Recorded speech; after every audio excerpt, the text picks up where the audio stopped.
L'insigne honneur aujourd'hui de procéder à la signature du protocole de collaboration et de partenariat avec l'université, dont l'objet principal vise le renforcement des dispositifs des nouvelles technologies de l'information et des communications, le renforcement de la formation, le développement de la recherche dans le secteur de l'eau potable et de l'assainissement, plus particulièrement dans la région du Grand Nord, le développement de le transfert du savoir-faire professionnel, entre autres aspects prévus dans le cadre du dit protocole. Permettez que je vous fasse un bref historique de la DINEPA. Au cours des années 1990, la problématique de l'eau et de l'environnement occupait une place prépondérante dans certaines tribunes et aussi au sein des organismes internationaux, plus particulièrement l'Organisation des Nations Unies.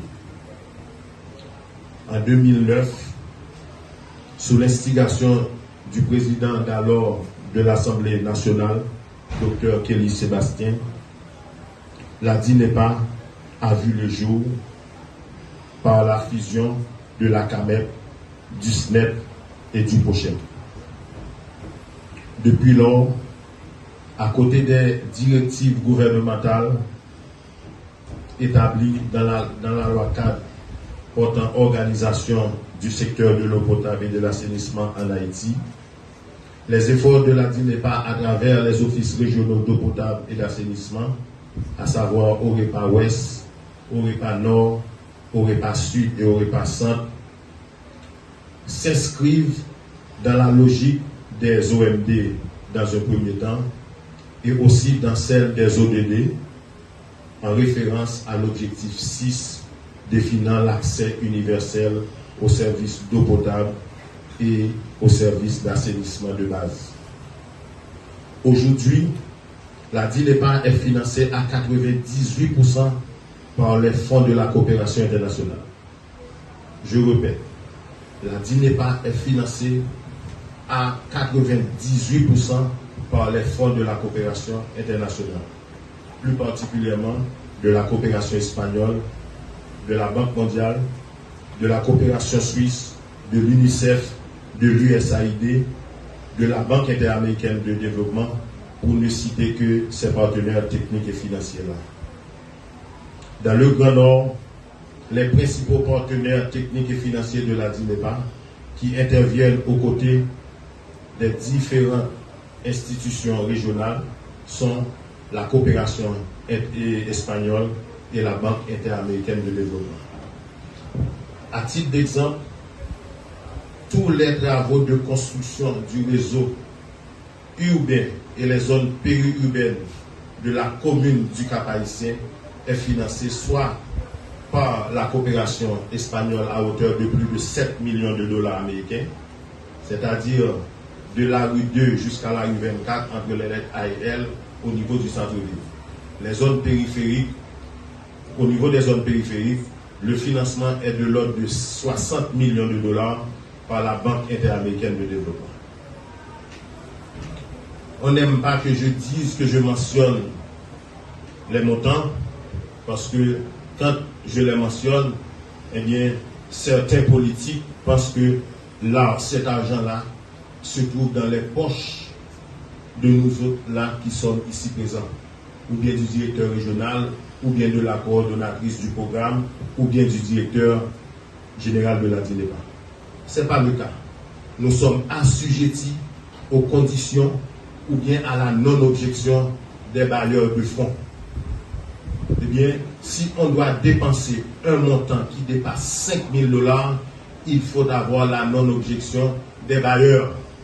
Et des fois, ces non-objections tardent beaucoup, peuvent tarder 1 mois, 2 mois pour être accordées. Toute modification dans un contrat, eh bien, doit faire l'objet d'un avenant, eh bien, autorisé par les bailleurs de fonds. Donc, il est très important de porter et cette précision. Le projet Starlink, qui, si j'ose le dire ainsi, démarre ou bien donne l'opportunité à l'université et à la DINEPA d'ouvrir ou bien d'établir ce partenariat, vise à renforcer l'accès à l'Internet aux jeunes universitaires et à l'intérieur même de cette université. Eh bien, c'est un projet qui vient de l'initiative de M. Sergio Campos, qui a eu à visiter avec la délégation de la DINEPA la zone de Balan. Eh bien, quand il a vu les efforts de la DINEPA, il nous a dit pourquoi ne pas installer l'Internet haut débit aux gens de la communauté. Et puis quand j'ai demandé à Poisson, est-ce qu'il n'y a pas une enceinte universitaire ici, je parle d'une initiative qui date de novembre 2022, eh bien, Poisson m'a dit non, il faudrait en parler au recteur de cette université. Et je remercie le recteur de l'université d'avoir pris en considération cette initiative qui se matérialise maintenant. On parle d'Internet haut débit à hauteur de 4 gigabytes par mois, c'est-à-dire 4 terabytes par mois, c'est-à-dire 4000 gigabytes. Si vous divisez par le nombre de jeunes universitaires à l'intérieur de cette université qui serait au nombre de 3000, donc il y aura amplement de débit de données pour que les jeunes puissent se connecter. Je remercie la Banque interaméricaine de développement, en particulier, comme je le disais tantôt, Sergio Campos, de nous avoir donné cette opportunité. Mais je termine pour vous dire que, au niveau national, pendant les 36 mois, même bien avant, eh bien, la DINEPA a été toujours présente dans les 10 départements du pays. Hier, je suis arrivé de Jérémy, en passant par les Cannes. C'est pour lancer les travaux de Jérémy financés à hauteur de 7,5 millions de dollars par la coopération espagnole. Nous sommes en train d'avancer avec le projet de construction d'eau potable au niveau de Fort Liberté, financé par la coopération espagnole.